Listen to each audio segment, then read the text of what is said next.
the constructivist principle of learning. So, what do you think is, or what do you mean by constructivist? Or what is the root word of constructivist? Construct. Construct, remember the word itself, construct, or building knowledge. So, this means that this type of assessment supports the idea that students learn best if the student is, involves active learning or active participation and building knowledge within themselves. So, para ninyo, kung saan man nga way maka-learn best kung maminaw na masulti sa discussion or magpahands-on activities. Oh, yes.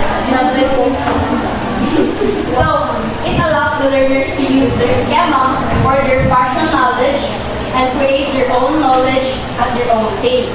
And gives learners the opportunity to showcase their creativity and more engaged in active learning. So, if there's active learning, so of course, engagement takes place.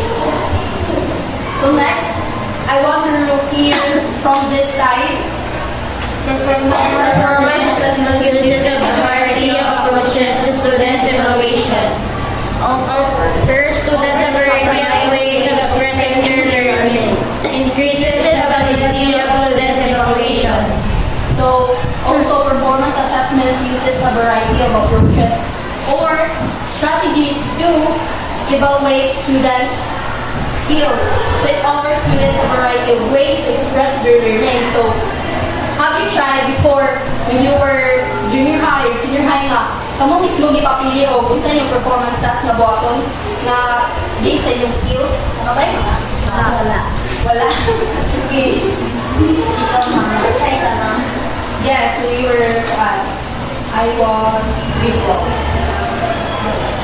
So it offers students a variety of ways of expressing their learning. So for example, the best student is either writing, or creating, or painting, pwede nila ma-express silang learning through that. It increases the validity of students' evaluation. So, by having different types of performance tasks, so mas dali ma-picture out the teacher or dali niya ma-evaluate if sa skills ana mas student. So next, can you read all together? Performance assessment allows the teachers to explore the main goal in the process of teaching and learning. Okay, so what do you think is the main goal of the teacher? Why do you teach? So parang mo na nagtulong na teacher dito ko.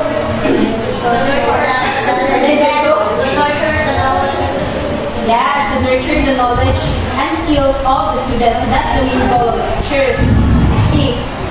So it enables teachers to see the alignment of what is asked and what is performed.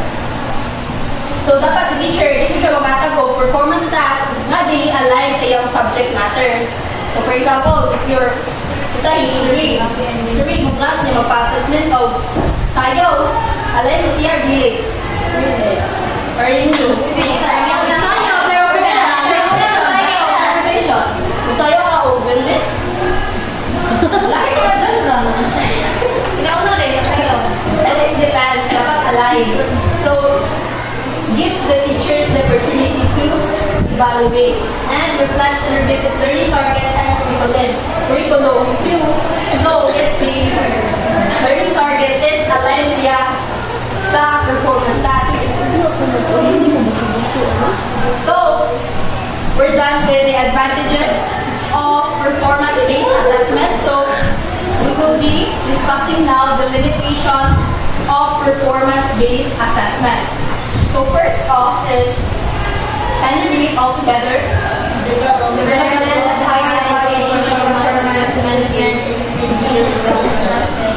Okay, so development of high-quality performance tasks is a tedious process. What do you mean by tedious process?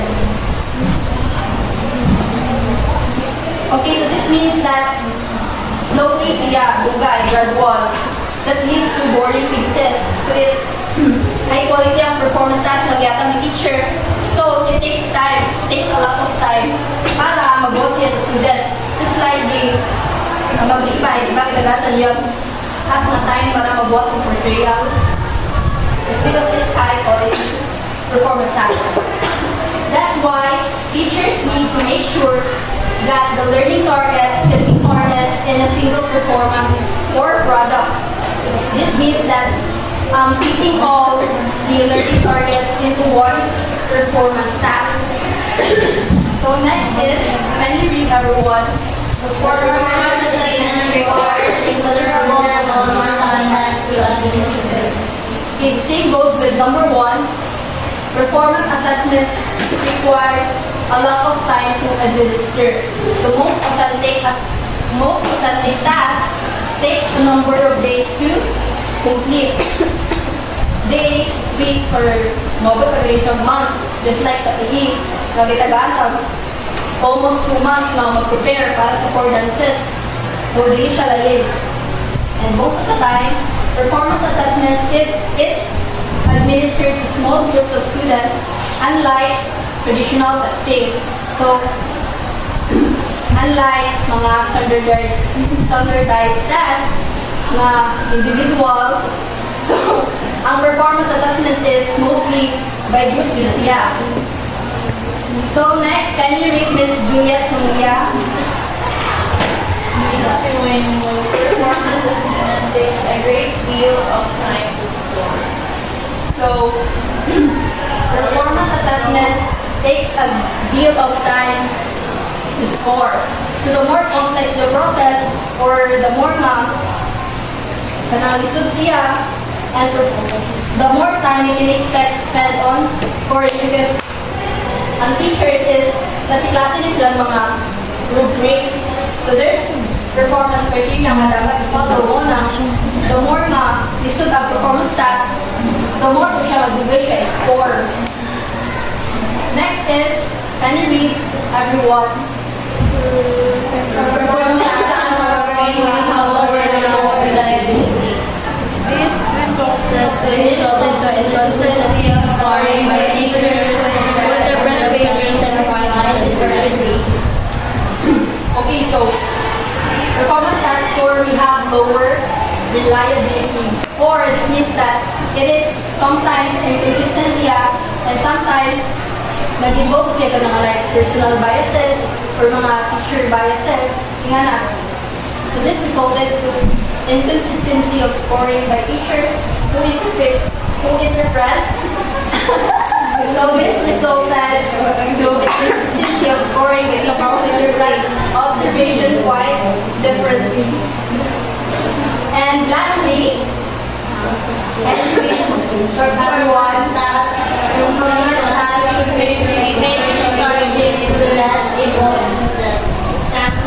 sometimes that's why boys to make their answers longer than any other so there are performance tasks na makaba-discourage sa mga less able students. For example, ka ng mga students na low of self-esteem, so mag-isip sila ka ng buhat sa performance tasks, especially if sa PE kita, mga dancing, ganyan na. Dili ng tanan, ipalat na hindi dito sayaw, di ba? So, I think that would be all. So for our activity, I will let you choose whether we will have a role play or we will make a Venn diagram. So what do you think is more? Venn diagram, no? Okay, so that will be all. Thank you. So let me leave you with this quote. Can you read, everyone? Teaching is like a walk in the park. If that park is Jurassic Park. Teaching is like a walk in the park. Park is Jurassic Park. Very dangerous. So thank you, everyone.